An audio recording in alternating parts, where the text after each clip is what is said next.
Hello everyone, welcome to today's lecture. In our previous lecture, we have learned about HTTP protocol.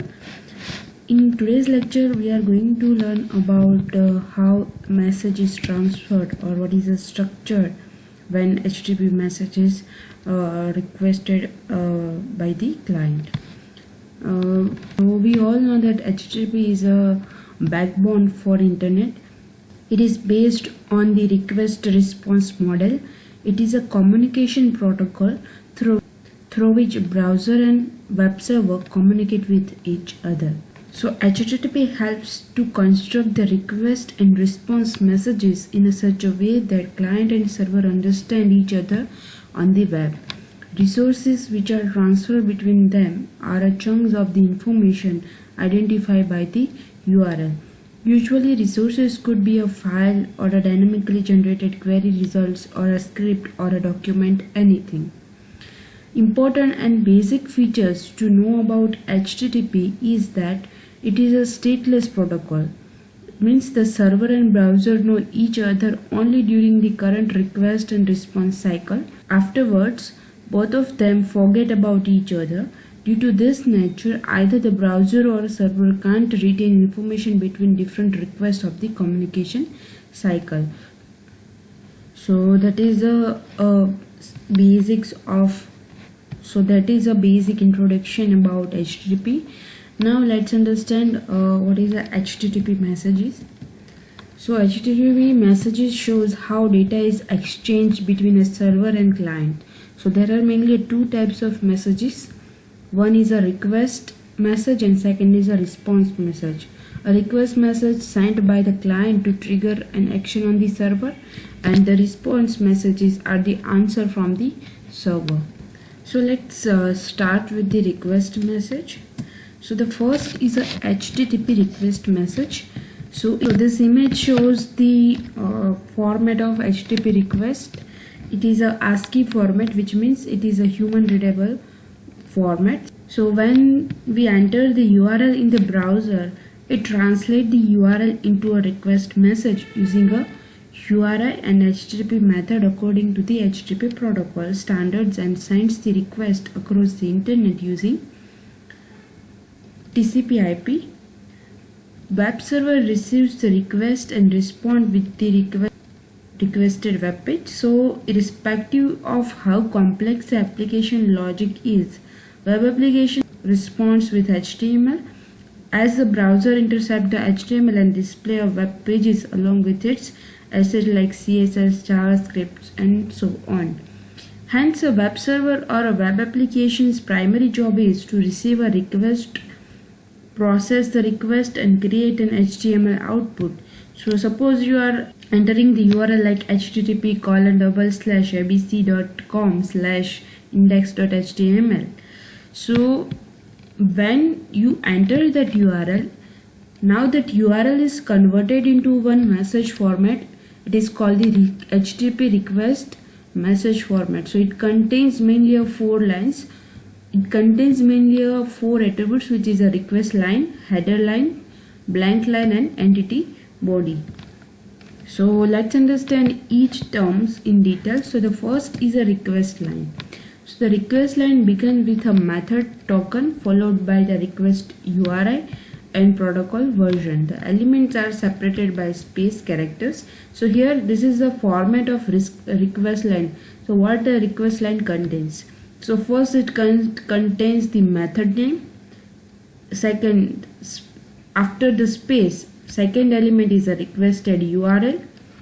After space, the third element is HTTP version.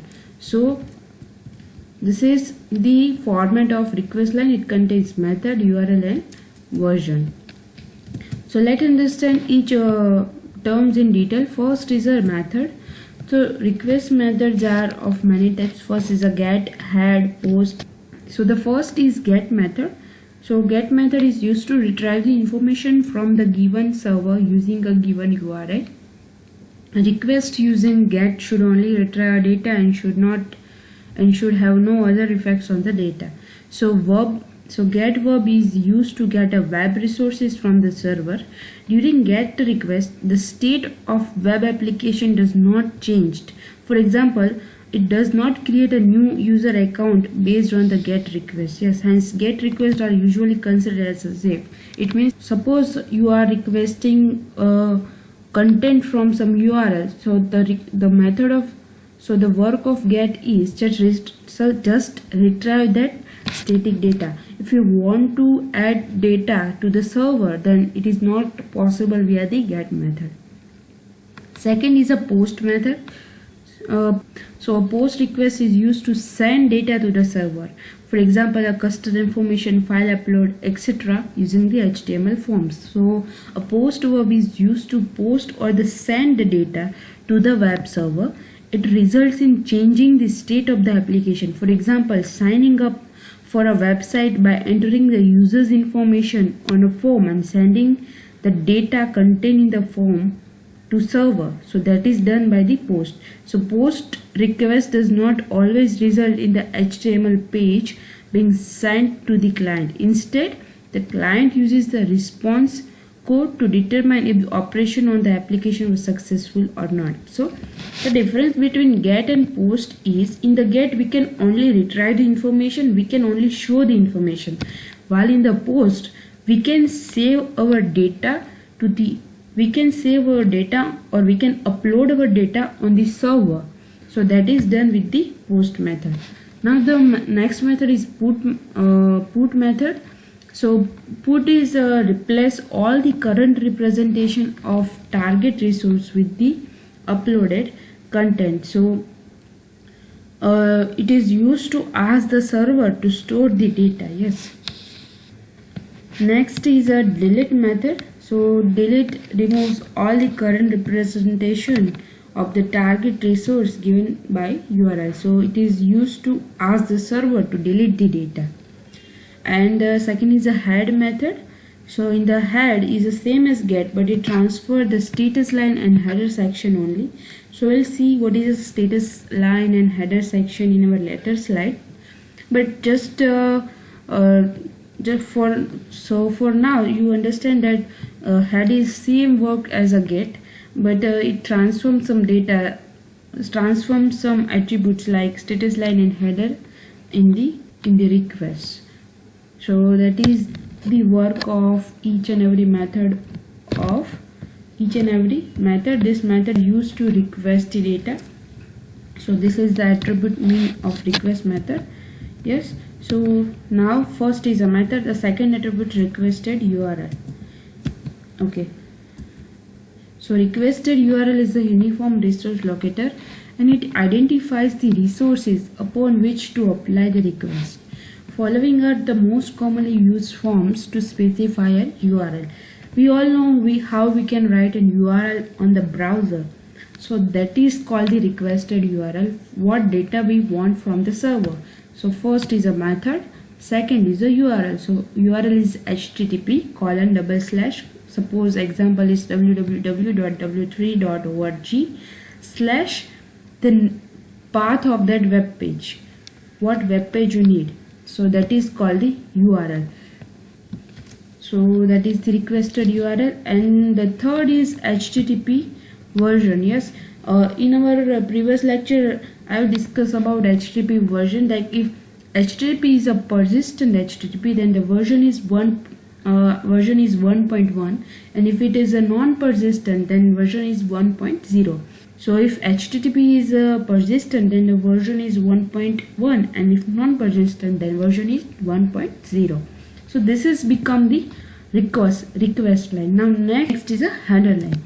So header line means a request header fields allows the client to pass additional information about the request and about the client itself to the server. So these fields act as a request modifiers. Here is a list of some important request header fields that can be used based on requirement.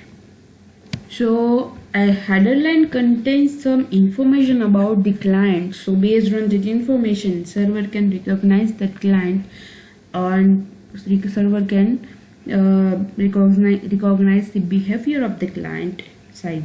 So that is why the header line is included. In the header line, the attributes are, for example, accept character set, accept encoding, accept languages, authorization, export, host name. So these are the attributes that are detail explained in the header lines.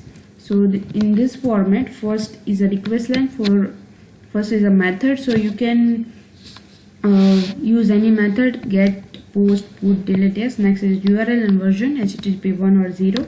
Second is a header line. In this header line, information about client is stored. Now third is a blank line. So as per the format, there is one blank line here, and after that blank line, the last element is an entity body. So it is an optional body. If you want to write any additional information, so you can write here. Yes, so that is called the entity body. So this is the format of request message. Yes, so this is a example of request message.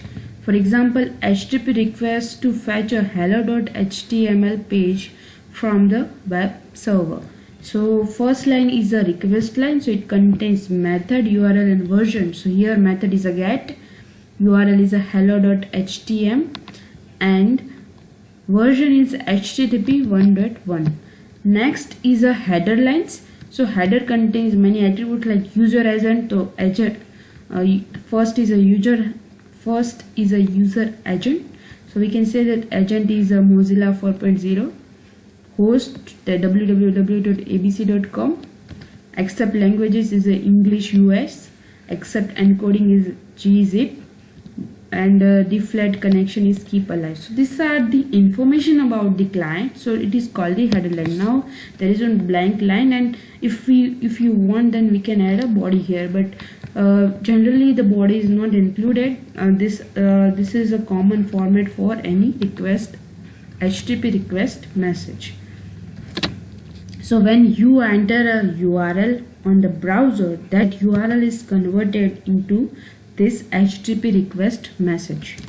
Now the second one is a response message. So after receiving and interpreting a request message, a server responds with a HTTP response message to the client. So when the server receives the request message, the server takes some action on that request. So some of the actions are like it maps the request to the file under its document directory and return the file to the browser. Suppose the client requests for the file, one document file, then server mapped that file and responded with the file. It mapped the request into the program which is kept within it, and then execute the program and return the output of the program to the client. When suppose we are executing a program on the online compiler, so in that situation it returns the output to the client. When request cannot be satisfied, it returns an error message. Yes, suppose we are requesting something that is not relevant or that is not on that server. So it sends the error message. So these are expected responses from the server. So this is a common format or a general format for the response message. It contains status line, header lines, blank line, and entity body. Yes, the attributes is similar to the request message, but in the status line, the status line's attributes are different. That in the response message, status line attributes are version, status code, and phrase. Header is same as request. Message. Blank line is also same, and entity body is also same as the request message. The only difference is in the status lines. So let's understand each in detail. So in status line consists of the protocol version followed by a numeric status code, and it is associated with a texture phrase. The elements are separated by space. So status line contains, as I already said, that it contains HTTP version, status code, and reason phrase. Yes. So let's understand what is a HTTP version. As I already said, that version is 1.1 if it is a persistent HTTP, 1.0 if it is non-persistent HTTP. There is a second field, it is a status code. So let's understand what is the meaning of status code. So as we know that the web application sends the response to the every request. So the server uses a response code to tell the client that what happened to the request being received. The status code is a 3-digit number. So as shown in table, the first code is 1XX. 1XX means the first digit is a 1 and second and third digit may be anything. So if you receive a code like 103, 144, 125, 188, yes. So if status code is start with the 1, then it is called the informational code. It means that the request was received and it is in the processing. So if you are entering one URL on the browser and it shows status code :125, yes, so it means that your request is already received by the server and your request is processing. The second code is 2XX. It means a success. So if you receive any 205, 211 status code on your browser, it means that your request is successfully received. Yes, it means the action was successfully received, understood and accepted. When you request your request message and if you receive a status code starting with 2, it means your request is accepted successfully. It is something like if you order your food and it is in processing, then your status code is 1. If your order is accepted by the restaurant, then your status code is 2. Now this 3XX, it means redirection. It means further action must be taken in order to complete the request. So it means that based on the food example, it means that your food is preparing. Yes, so if the status is food is preparing, it means your request is preparing. Yes, it means the response of your request is preparing. Yes, so that is indicated by the status code starting with the 3. Suppose the status code 301, 312, etc. If status code is starting from the 4 and then it is called the client error. It means the request contains an incorrect syntax or cannot be fulfilled. Suppose after fetching and processing your request, it is found that your request is not relevant or it contains incorrect syntax. So the status code is given by the 4XX. Suppose you are writing an HTML page, yes, and you run on your browser.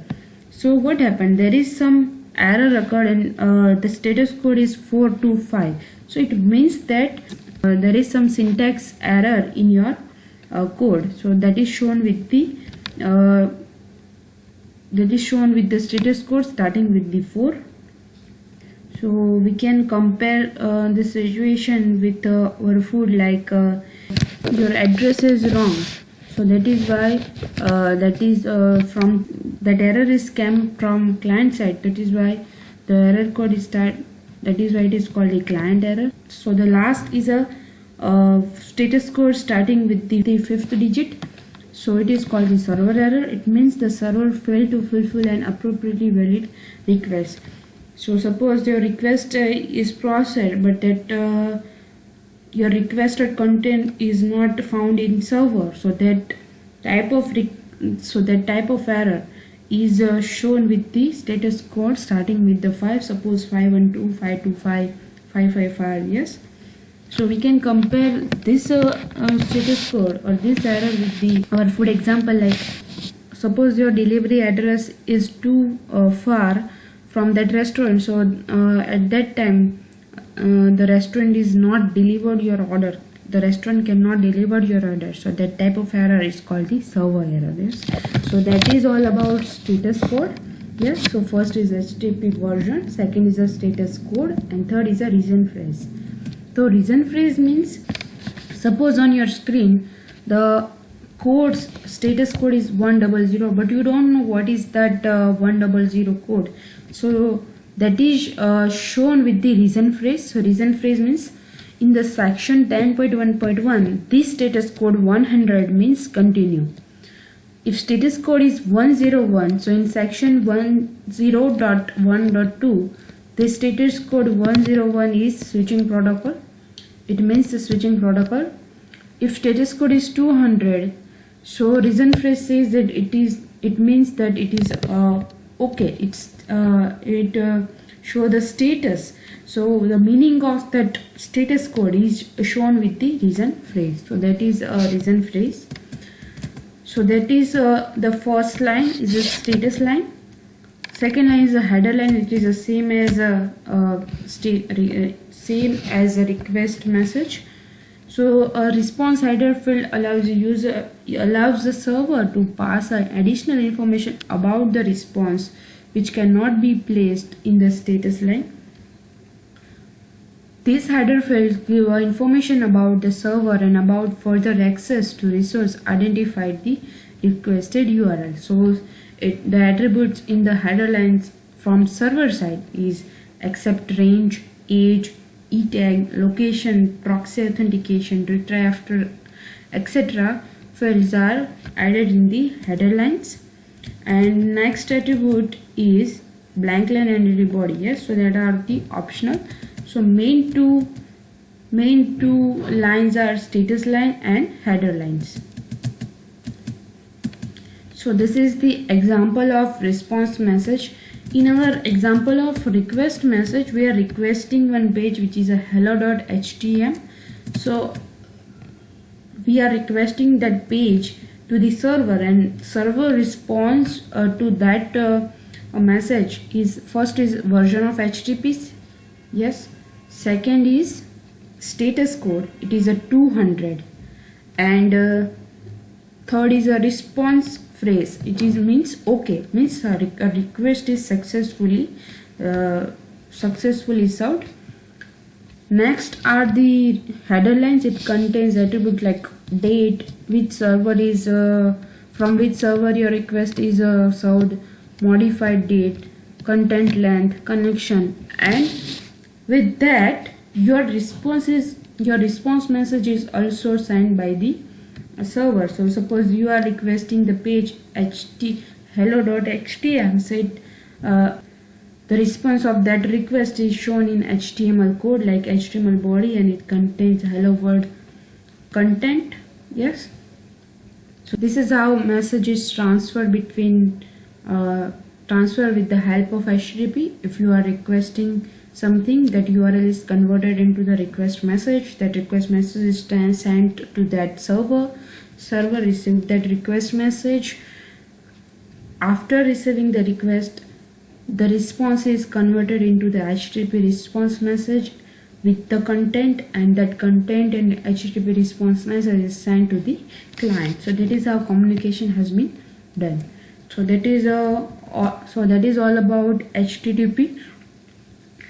So thank you so much for listening. Have a great day.